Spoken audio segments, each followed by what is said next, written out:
sugar, spice, and everything nice.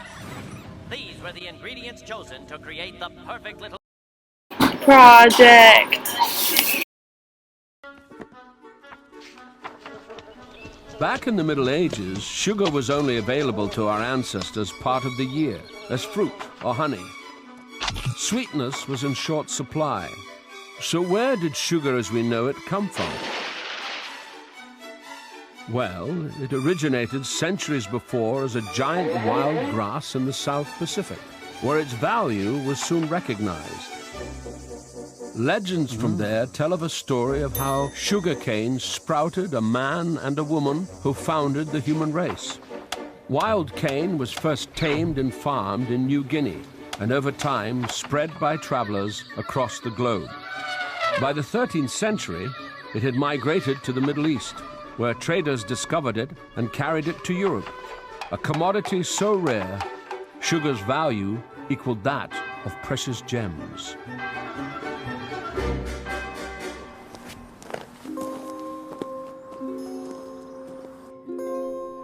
And what about its first appearance in Britain? My journey begins in Cumbria, where I'm going to meet a sugar historian whom I'm told has a rather hands-on approach to his subject. All of the sugar we imported into this country came from the Arab world via the Venetians. The Venetians were the great sugar controllers. They bought it from the Middle East, and then they shipped it out to every other European nation, and they put a huge premium on it. If we go back into the 13th century, small quantities of it are coming to this country, but they're only being purchased by royal palaces. So it was quite expensive? It was very expensive, and it was rare. Sugar in the early modern period is very much a symbol of status, but was used as a plastic medium, as an art form. We've got some marvellously detailed images of these sugar sculptures. Oh my gosh. There's one piece of sculpture which was 6 feet high, entirely made out of sugar. 6 feet high? Yeah, so it's standing like that on the table. And this would be consumed, it wouldn't just be ornamental? No, it was totally ornamental. It was totally ornamental. You're talking about a kind of decadence, really. Ordinary people eat food just to sustain themselves, but the very wealthy use it to show off. And having a sugar sculpture 6 foot high on your table is the equivalent of having a Maserati nowadays, I think. And all we have is this evidence of it? The only evidence we have are the actual images of them, but with the other bit of evidence, which is not really obvious, is we also have some of the tools that we use to create it. Yes. So, for instance, this lovely wooden mould has got these 4 little goddesses on it. I'm going to get you actually to have a go at making some of this stuff if you're interested. Really? Yeah. Yeah, that's it. Okay, one more there. Yes, it's sticking there. If you just drop that onto the surface, you've got your own perfect little Grinling Gibbons. My goodness me. Okay. One of the first recorded royal requests for sugar was by Henry III in the 13th century, who ordered 3 pounds of it. If so much is to be had, he is reputed to have said. It was so rare and luxurious that today's equivalent of a bag and a half from a supermarket might be all there was across the entire kingdom. You have created your own beautiful little... Oh, are you impressed? I am, because I'm so cack-handed normally.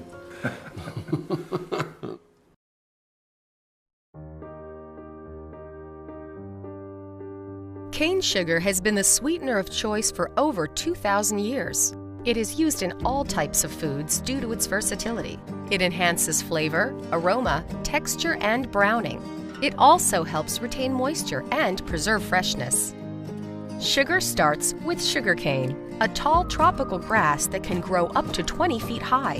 When it is ready for harvest, the tops are removed, leaving the base stalks behind so they can grow into the next crop. Sugarcane is a renewable resource that doesn't have to be replanted to produce a new crop. After harvesting and transporting to the mill, the sugarcane is washed and cut into shreds.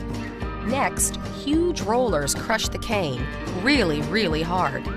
This mixture goes down to the separators, where the fibers are removed and the juice is sent on to the evaporators, which are basically huge pots heated by a furnace burning the dried sugarcane fiber.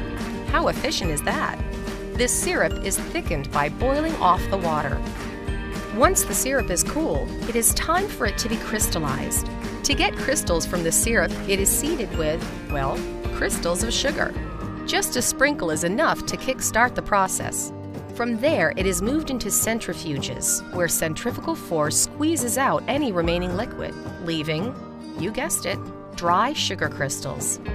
Now the crystals are purified, decolorized, recrystallized, and dried in a large granulator. Next, they are sized by running them through a variety of screens, all to remove any impurities and make the sugar crystals just the right size and color. The end result is pure cane sugar. No bleaching or added chemicals required. Different types of sugar are created at various steps in this manufacturing process. Turbinado sugar has only been partially refined and only the surface molasses washed off. Brown sugar contains some of the surface molasses syrup, which imparts that characteristic molasses flavor. Granulated sugar is the last step in the manufacturing process. Now that the sugar is ready, there is one final step before it can be packaged and shipped. Every batch is tested in a lab to ensure that it meets the highest standard of quality. Because at Imperial Sugar and Dixie Crystals, we take great pride in turning pure cane into pure love, from our family to yours.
Adequately digested, sugar alcohols can cause some fairly unpleasant side effects, namely bloating, cramping, flatulence, and, diarrhea. Also, since excessive consumption can cause excessive diarrhea, you can assume that chronic use can have the same types of negative consequences that long-term laxative use would cause, namely nutrition deficiency due to poor absorption, electrolyte imbalance, even constipation, as your bowel slowly loses its ability to contract properly. Additionally, there is a significant xylitol danger for your pets. Specifically, xylitol toxicity in dogs can be acute. But can cause seizures or liver failure in dogs.